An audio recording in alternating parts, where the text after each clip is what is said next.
Hey everyone, welcome back to the channel. In today's video, the question that we are going to be answering is, why did James call his readers adulterers in James chapter 4 verse 4? So this is something quite bizarre that James said, arguably out of the blue, right? In James chapter 4 verse 4, he was already kind of in the criticism mood, let me say, by trying to encourage his readers to not fall into the state of lusting that many of the Gentiles were into, where they would be reveling and covetousness and so on, right? Wishing for all the good things of this life, right? He saw some of those characteristics among his readers, and so he called them adulterers. But the question is, does that actually mean that all of his readers were actually committing adultery in the physical sense? They were taking other people's wives, engaging in immoral sexual activities.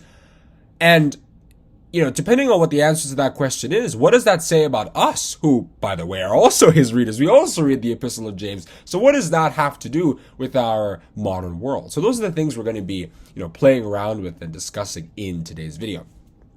But to begin, we need to dive a little bit deeper and look at what adultery actually is from a more broad spiritual standpoint, so that we can perhaps see what James was referring to that would include more than just the physical adulterers who were perhaps his readers. And when we look at Matthew chapter 5 verses 27 to 28, we can begin to see the answer here, because Jesus Christ said something quite fascinating, right? The Jews at that time were familiar with adultery in the physical sense, right? A woman goes to sleep with another man when she's already married and so on. But he said that spiritually, when you lust after someone that already belongs to someone else, then automatically you've already committed adultery in your heart. Spiritually, you've already committed the offense, even if you don't actually go to do it at that moment, because if the opportunity arises, by opportunity I mean maybe you're able to move to a country where it's allowed, right? Or maybe there's something that would allow you to do it and get away with it, then there's nothing that's going to hold you back from not doing it, right? That's kind of the philosophy. And then the other part of this that we will investigate to really get the true meaning is what James meant by the world. Because he said, ye adulterers and adulteresses, know ye not that the friendship of the world is enmity with God? So he was trying to connect adultery to friendship with the world. And then the next question is, what is exactly the world? Is it the physical globe? Because James here is clearly talking about the world in a negative light. But God said the world that he created was good. If you read Genesis chapter 1 verse 31, he formed it to be inhabited by man. If you read Isaiah chapter 45 verses 12 and 18, I have made the earth and created man upon it. I, even my hands, have stretched out the heavens, and all their hosts have I commanded. So it's not the world that God made that James is talking about here. James is talking about a world that somebody else made. And this somebody else clearly isn't God Almighty, and neither is it a friend of God Almighty either. Who could this be? Well, it's Satan the devil, isn't it, right? If you read Luke chapter 16, verses 11 and 12, Jesus Christ had even referred to him as the other man, right? He's that guy in Proverbs chapters 5 to 7, we read, the strange woman, the person who's trying to attract us to a system. It's not Satan the devil didn't actually create the earth, but he's created a system within it to try to lure us away from God Almighty, to try to steal our hearts, right? If you look at the entertainment industries, some of the reveling and irresponsibility that goes on there and how that sucks the hearts of people, right? Or sports, right? Some people, they when it comes to sports, there's nothing like that to them. They take it incredibly seriously, right? Or maybe it's drunkenness, or maybe it's politics, the way some people are engaged in what's happening, who's president and vice president, elections and so on, even though at the end of the day, after they make all the promises in the world, like Peter said, they themselves are the servants of corruption,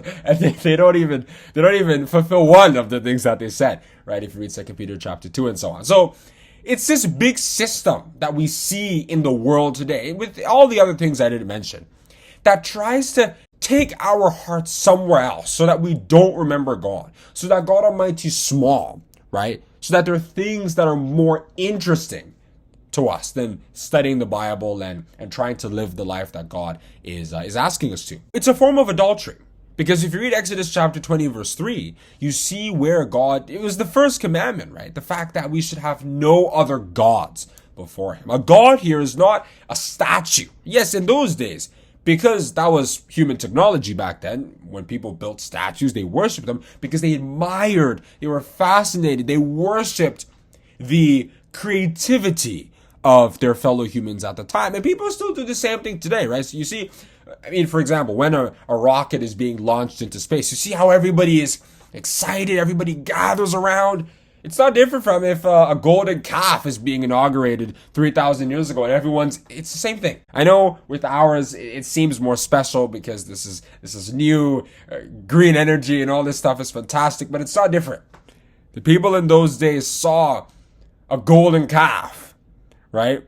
A snake that they built out of brass as the same in terms of excitement as we do with our more modern technology today. These things, they steal our hearts so that God Almighty and His will, it just becomes like lip service. We go to church service every Sunday, we sing hymns, clap hands, but by the time it comes to the things we want to teach our children, the things we want to spread, right? The things we want to discuss on social media, the things we talk about with people, God Almighty becomes smaller and smaller in it, and things of this world become bigger and bigger. That is the adultery that James was describing in that James chapter 4, verse 4. And like he said, which is the warning, whosoever is a friend of the world, that is, the opinions carried in the world as well, right? You see, for example, the issue of marriage, right? You see in Matthew chapter 19, verses 1 to 9, the issue on divorce is very clear, that divorce is something frowned upon, but the world comes up with a different opinion.